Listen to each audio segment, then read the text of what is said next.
Hey, it's your girl AC.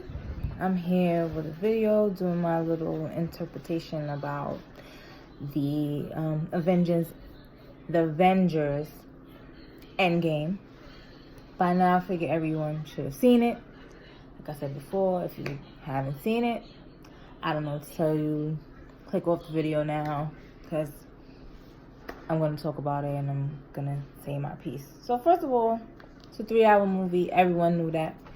It didn't feel like a 3-hour movie. We ended up seeing a 3D movie because the movie theater by my house only had movies in the butt crack like 6:30, 7 o'clock, 8 o'clock in the morning, or midnight. And that weekend just wasn't feasible because Justin had games, so I had to try to fit in the movies. He was begging to see it, so we had to fit in the movie with his basketball schedule. So we ended up having to go like 45 hours away, and I accidentally picked a 3D movie. He's not necessarily a fan of 3D because the glasses hurt his face, but I'm like, listen, you want to see the Avengers this weekend, you're gonna have to see it in 3D.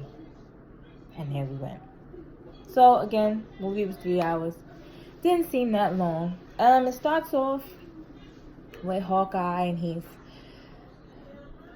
home somewhere, wherever he is in the country, by the lake. And you kind of get this feeling that I'm like, something's gonna happen. Somebody gonna disappear because Thanos snapped his fingers, and all we know is people started turning into dust. So you kind of knew something was gonna happen. So he goes in the house and he comes outside, and there's nobody outside. Now, he has a wife, 2 kids. Nobody's outside. Nobody. So I'm like, damn, y'all can't leave him with somebody? Like, y'all took his whole entire family. But I guess, you have to set it up that way. You take the whole family.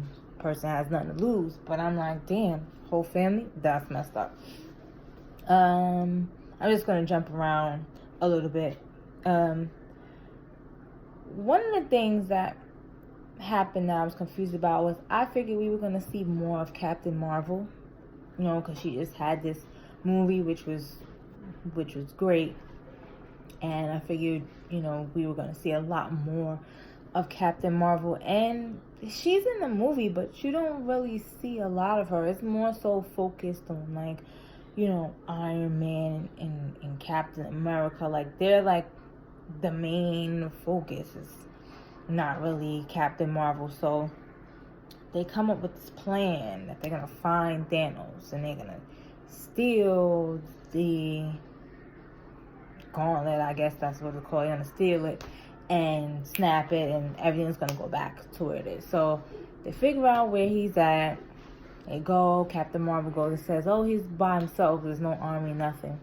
They go, Thanos, they confront him, he says, he destroyed all the stones. And that's that. And so then Thor chops his head off. Now it's like, great, Thor, you chopped his head off now, but where was that energy when you could have saved everyone and chopped his head off? But I guess he figured, better late than never, chop his head off. Okay, fine. So they had to let that go. Fast forward, or whatever.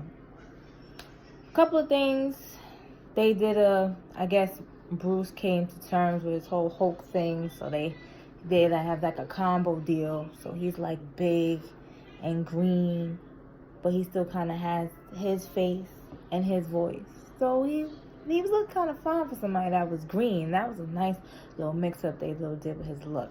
And when I'm talking about looks, let's talk about Thor. Thor. Now, we all know how fine Thor is, even when he lost his eye. Okay? But child, Thor was looking... Thor was looking... His beard was long and dusty. His hair was long and dusty, and he was fat. Like, you know, you ever had that boy in high school that he was like it? He was like the dude.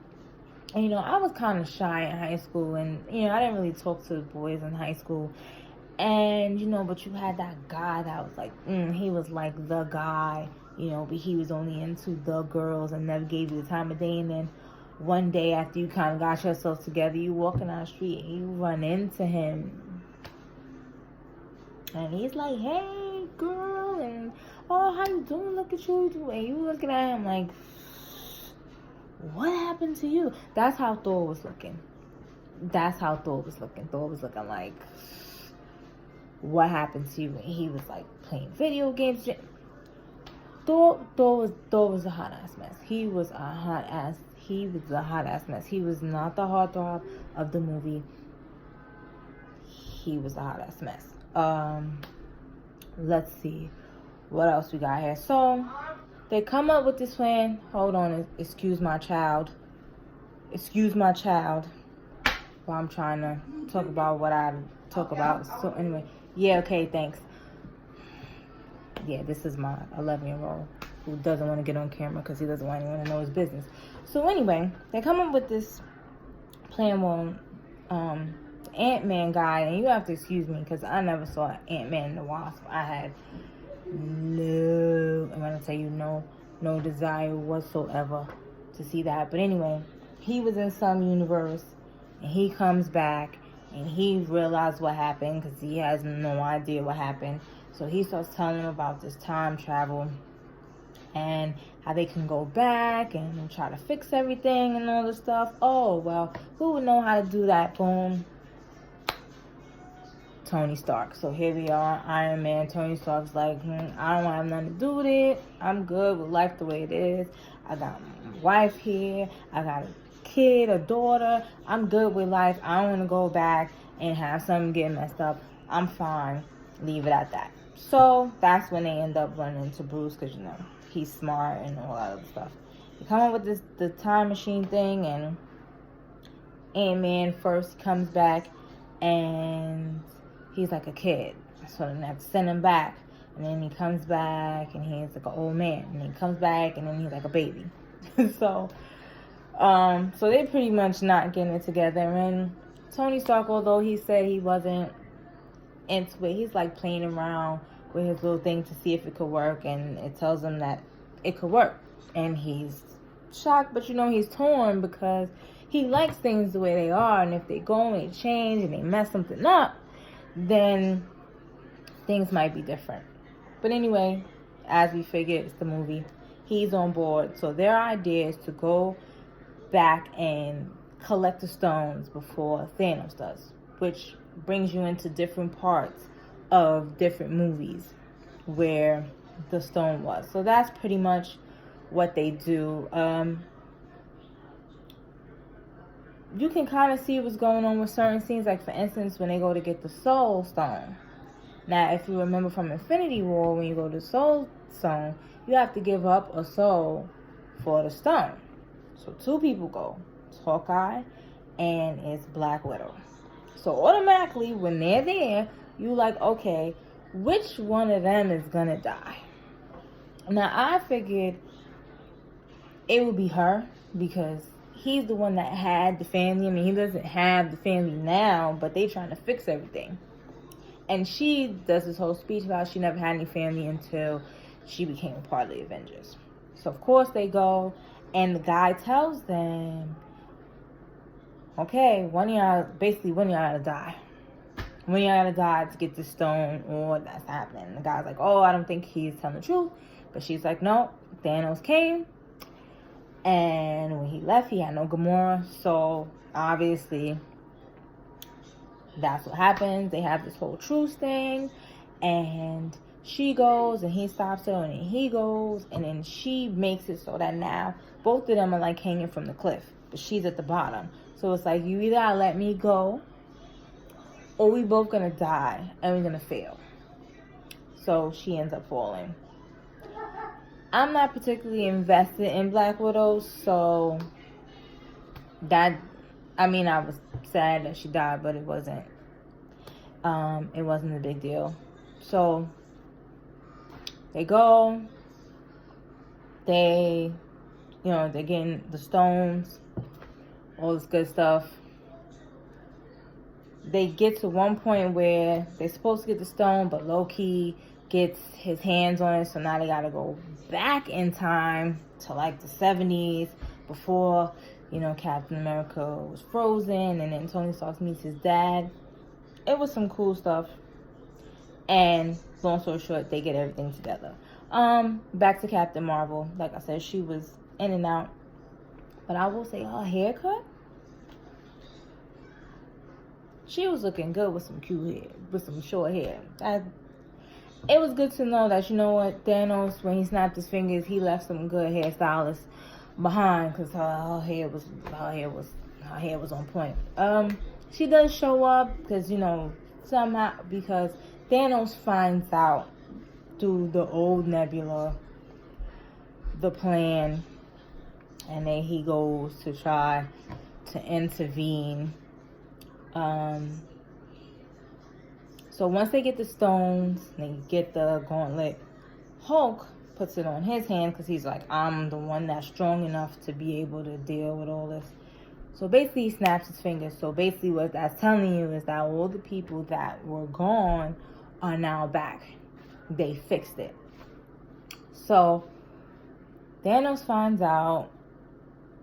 So now he's trying to get his hands on the stone, all the stuff like that.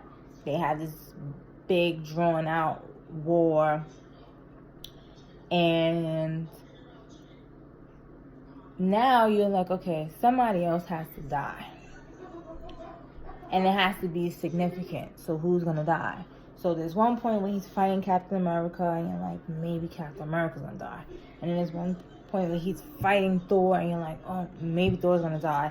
And then he's fighting Iron Man, like maybe Iron Man's gonna die. But somebody else is gonna die.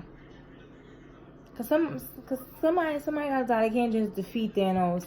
I mean, they could, but that's whack. That's not good entertainment. So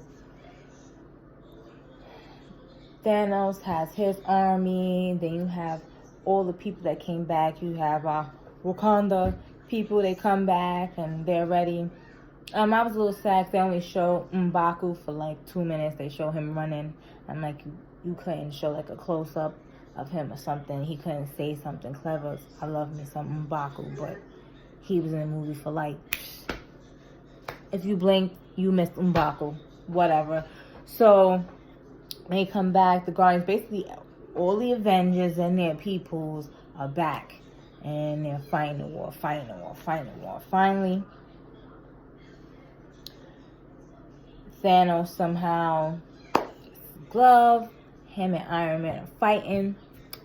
He puts it on. He snaps his fingers and nothing happens. And he's looking. And then you see Iron Man. I gotta give you the good part though. Thanos is like, I am inevitable. Snaps his fingers. None. And then happy. You're like, okay. You look at Iron Man. He's wearing the gauntlet and he says, I'm Iron Man. Snaps his fingers. Thanos' whole army starts turning to dust. Bye-bye. Ships, everything. Bye-bye. So I'm thinking, okay, maybe they're going to leave Thanos behind so he can suffer. Because, see, the problem with Thanos was he felt like, if I take away half of, people in the universe, you'll be able to thrive and you'll be happy. But that's because Thanos never really cared for anybody except Gamora. So he didn't have the feeling element. So he didn't take into consideration that you have taken away people that people love, their children, their parents, their spouses, and they're not just going to go on with life as if they never lost them. So he said, when I get it again, I'm going to get rid of everybody. And I'm going to rebuild it, because you can't miss what you don't know. And no one will know how it used to be because you won't be here to tell them the story. So that was his whole plan. So back to Iron Man, snaps fingers, Thanos sits down, next thing you know, he fades. But again, remember, it's a whole lot of power in Iron Man, just a regular man. You know, Hulk has the gamma rays going through his body, so, you know, when his arms messed up, like, damn near burned his arm off. So, you know, you see Tony and like the whole half of him is. So we figure out who bites the bullet. Iron Man. And I'm not gonna lie, I cried. And my son was laughing at me. He was like, my face, like, oh, you crying? And it was just really sad because you have to think about it. Like, would you be brave enough to do that? I remember he was acting Doctor Strange. Because remember, in Infinity War, Doctor Strange went through all these different possibilities. And he said, I went through all these possibilities, and the only one that works is one. And he ended up giving Thanos the time stone. Or was it the time stone he had? Don't quote me on that. But anyway. And so Iron Man asks him, you know, what's gonna happen? Like, what are we gonna do? This better be it. And he's like, if I tell you what's gonna happen, it won't happen. Which made sense because basically, if I told you, you know what, you gotta die to save the world. Like, now you have to really think, like, I'm gonna do what? And then maybe moves that you would have made, you're not gonna make, because now you're thinking, I gotta die to save the world. But that's what happened, and it was really sad, and it was just, it was sad. They won, but, you know, they lost Iron Man. So all in all, it was a pretty good movie. It didn't have any of the, you know, the after the credit stuff, because I guess that part is done, and now they're gonna start doing the individual movies. Like, now they have the new Spider-Man coming out, and all of that stuff. So like I said, I enjoyed it. I did cry. It was really, really a good movie. And that's about it. My kid liked it. He liked it in 3D. We talked about some parts a little bit. He's at a good age right now where we can kind of talk about stuff and have discussions after we watch movies. So hopefully you were a little entertained. You got a gist. I can't go through the whole entire movie. It was 3 hours long, and no one wants to sit through a thing about 3 hours. And it's technically my first YouTube movie review. I have reviewed movies before on my Facebook page. That's that. So that's all I have for you tonight. So if you like the video, thumbs it up. If you want to comment. If you want to subscribe, and I'll see you next time.